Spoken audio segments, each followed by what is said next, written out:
La deuxième édition de Poto Poto Challenge à Batinière-Essyl a été couronnée de succès sur le plan organisationnel. Pendant 48 heures, cette île de la Casamance a été le théâtre d'une intense effervescence sportive et culturelle. Alors, les 48 heures d'activité ont été marquées par une animation culturelle avec le groupe des femmes d'Essyl, le groupe Yengoulen. Il y a aussi la participation des artistes du GIE Kayanor.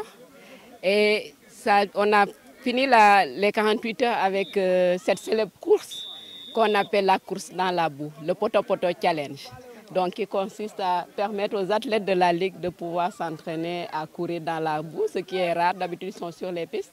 Conscient des enjeux auxquels est confrontée cette île et de la menace qui pèse sur sa survie, les organisateurs ont saisi cette opportunité pour sensibiliser les autorités sur la nécessité impérieuse de collaborer avec les populations locales afin de freiner l'exode rural, un phénomène exacerbé par l'enclavement sévère dont souffre cette localité insulaire, entre autres enjeux. Alors, la motivation est due au fait qu'on aimerait quand même pouvoir venir en aide à ces populations qui vivent un calvaire dû à l'enclavement de leur île.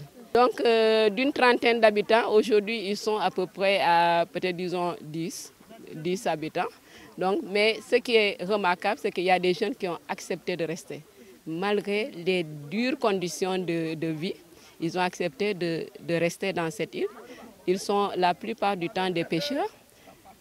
Mais pour nous, on aimerait les orienter beaucoup plus dans la pisciculture, parce que pour nous, c'est un secteur d'avenir.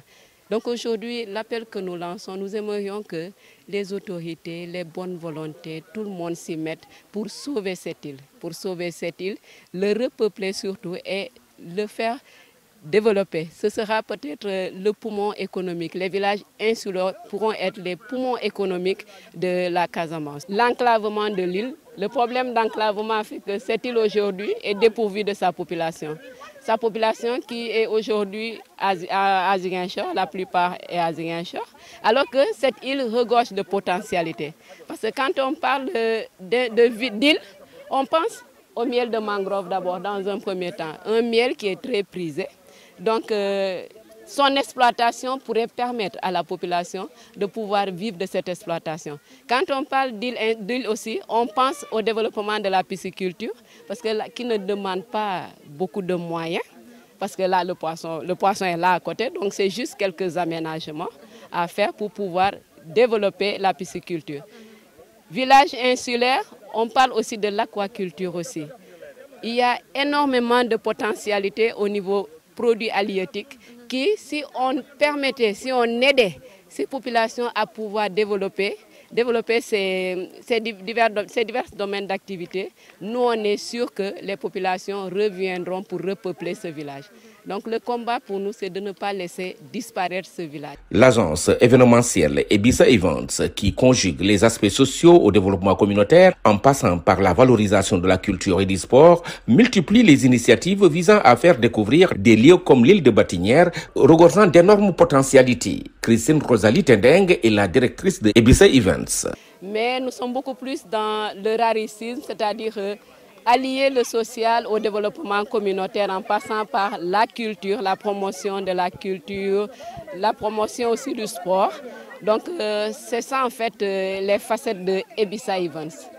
Dénicher ce qui est rare pour l'offrir au public, donc faire découvrir des contrées méconnues de la plupart des populations, mais à travers le sport, la culture, le tourisme rural intégré, etc., etc. La troisième édition, prévue pour les 11 et 12 janvier 2024, dans cette magnifique île du Mofovi, cette terre royale qui conserve intactes ses potentialités pour une révolution touristique en Casamance s'annonce prometteuse.